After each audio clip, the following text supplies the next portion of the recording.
I have a major concern about the Cowboys. So the defense, by and large, outside of that last drive, played pretty darn well. They got 2 takeaways off Jared Goff. The running game for Detroit was really good, but it didn't gash him the way that I thought that it would. I thought Detroit could run for like 200 yards potentially. They did not. They ran for 125. So Dallas defense, by and large, did a pretty good job against Jahmyr Gibbs and against Montgomery. However, it's offensively, and it's a guy, and if my man Philip is watching, he's going to be like, see, I've been telling you, because me and Philip, he's a big Cowboys fan. We text back and forth during games, and he's been, as well as a lot of other folks, very skeptical of Mike McCarthy. In these late game situations, they have every right to be that way because of the end of the San Francisco game 2 years ago and clock management stuff. Here's what bothers me about Mike McCarthy, because it isn't just the debacle, the bad clock management at the end. Here's what Mike McCarthy, remember when he got the job in Dallas and he said, I'm going to be this analytics guy. I'm a changed man. I've changed the way that I'm coaching football. I'm going to rely on analytics. And I've said, by the way, on this show, I've said there's a healthy balance with analytics. You should use them. You are doing yourself a disservice. You are setting yourself back if you don't use analytics. That said, you should not let them make every single decision. That said, I've got a number here. Again, this is from Warren Sharp, from Sharp Football, analytics guy. If I have this, there's no way McCarthy and the Cowboys don't have this. McCarthy, Mr. Analytics guy. Really? Here's what the analytics say. Detroit has the number 3 ranked rush defense in football. They have the number 25th ranked pass defense. Despite that, assumingly knowing that if you're the Cowboys, they ran the ball 12 times on first down. They got 20 yards on 1.7 yards per carry. So they went nowhere. But when they threw the ball, again, against the 25th ranked pass defense, you'd think you throw it a lot, especially on first down. They threw 12 passes. Dak threw 12 passes. He was 12 for 12 and had 7.3 yards per attempt. Like this isn't hard stuff right here. Like it's, again, I'm not saying you should totally abandon the run game entirely, but at the same time, when Detroit knows what's coming, half the time, like, okay, Pollard's going to get a yard, maybe 2. It's going to be 2nd and 8, and we can come after Dak. And if it's 3rd and 6, we can come after Dak again. As opposed to Dak completes an 8-yard slant to Lamb, now you get a lot of things to work with. You can go play action. You can still run the ball and get a first down. So McCarthy can say what he wants. He's not an analytics guy, clearly.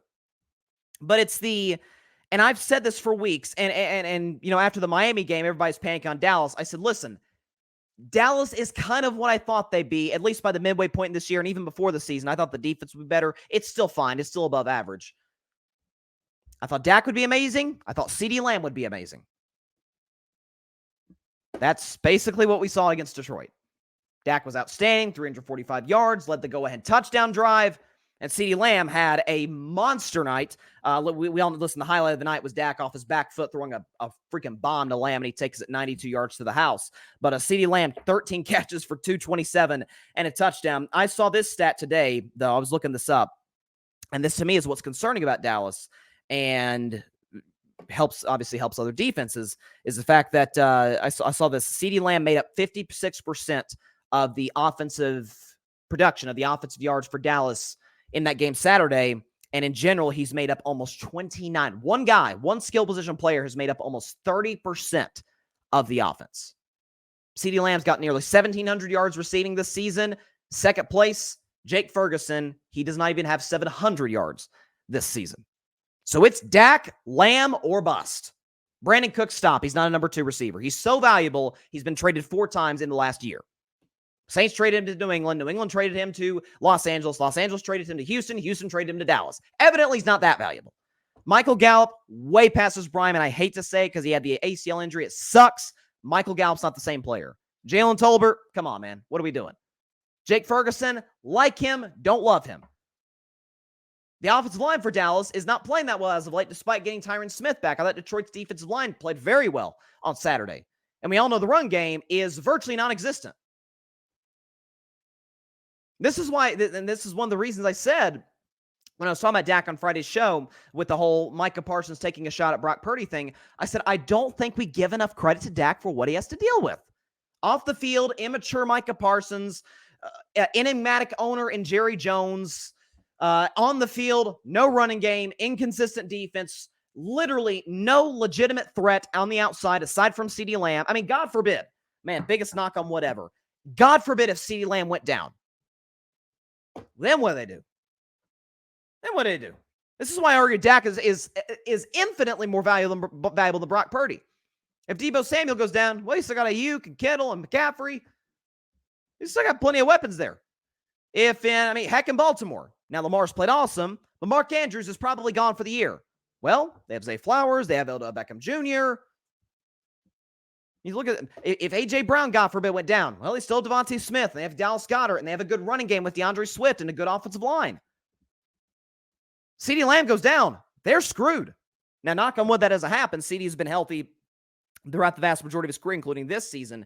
But the fact that their coach seemingly refuses to adjust, refuses to do exactly what the numbers are screaming at him to do. Again, I want to repeat this one more time. Detroit, there's only 2 defenses in the entire NFL that have a better rush defense than the Lions. They're number 3 in all football. But they're awful against the pass, 25th ranked. Yet they ran the ball 12 times on first down, didn't even get 2 yards of carry out of it. But when they threw the ball on first down, Dak was 12 for 12. This isn't hard stuff here. So McCarthy situationally concerns me. And listen, I already had concerns about no legitimate threat aside from CeeDee Lamb. That's even more. That's even more so now. This is not great. Not great. But, and I'm about to get in the Eagles in just a second. It's not all doom and gloom. Cowboys get the 2 seed. And we know the Cowboys at home and on the road are very different football teams. Thanks so much for watching the show on YouTube, and be sure to go click that big red subscribe button and check out the other clips and full shows from Carving It Up Live, as well as our other incredible content creators here on the Grid Network.